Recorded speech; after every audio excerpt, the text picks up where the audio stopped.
Boneless মালাই chicken. এখানে 500 গ্রাম boneless chicken নিয়ে নিয়েছি, সরু সরু করে কেটে নিয়েছি।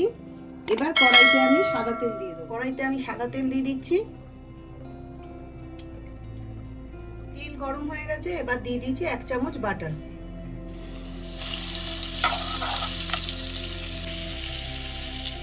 তেল বাটার সব গরম হয়ে গেছে। এবার আমি এখানে দুটো বড় সাইজের পেঁয়াজ চপ করে নিয়েছি, সেটা আমি দিয়ে দিচ্ছি। আর দিচ্ছি 6টা কাঁচা লঙ্কা। এবার পেঁয়াজ আর কাঁচা লঙ্কাটাকে হালকা লাল লাল করে আমি ভেজে নেব। প্রথমে পেঁয়াজটা হালকাভাবে ভাজা হয়ে গেছে, এবার আমি এর মধ্যে চিকেনটা দিয়ে দেবো। চিকেনটার মধ্যে আমি কিছুই মাখাইনি, এবার চিকেনটা এর মধ্যে দিয়ে দিচ্ছি। এবার আমি চিকেনটা ভাজতে থাকবো। চিকেনটার মধ্যে কোনো জল পড়বে না, জল ছাড়াই চিকেনটা রান্না করব আমি। এবার আমি এর মধ্যে 2 চামচ আদা রসুনের পেস্ট দিয়ে দেবো। এখানে আমি 2 চামচ গোটা জিরে আর 10 থেকে 12টা গোলমরিচ ভেজে নিয়েছি, সেটা আমি গুঁড়ো করে নিয়েছি। এবার আমি এর মধ্যে এটা আমি দিয়ে দিচ্ছি।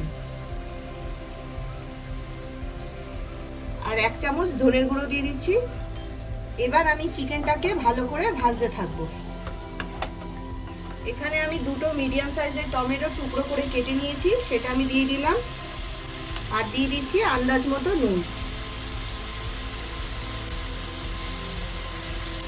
এবার আমি মিডিয়াম ফ্লেমে মাংসটাকে ভাজতে থাকবো।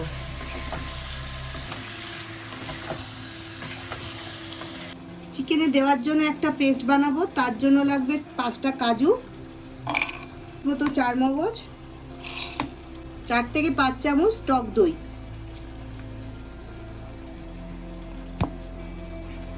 এবার এটাকে আমি পেস্ট বানিয়ে নেবো।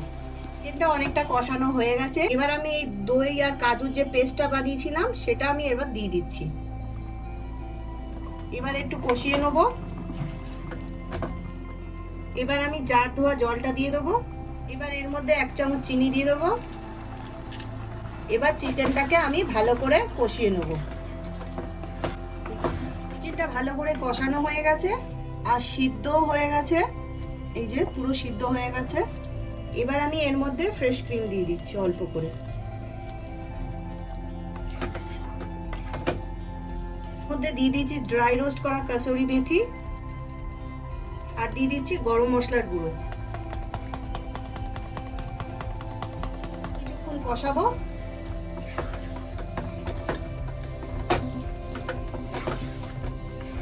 আমাদের মালাই চিকেন রান্না করা হয়ে গেছে। এবার বাটিতে আমি ঢেলে নেবো।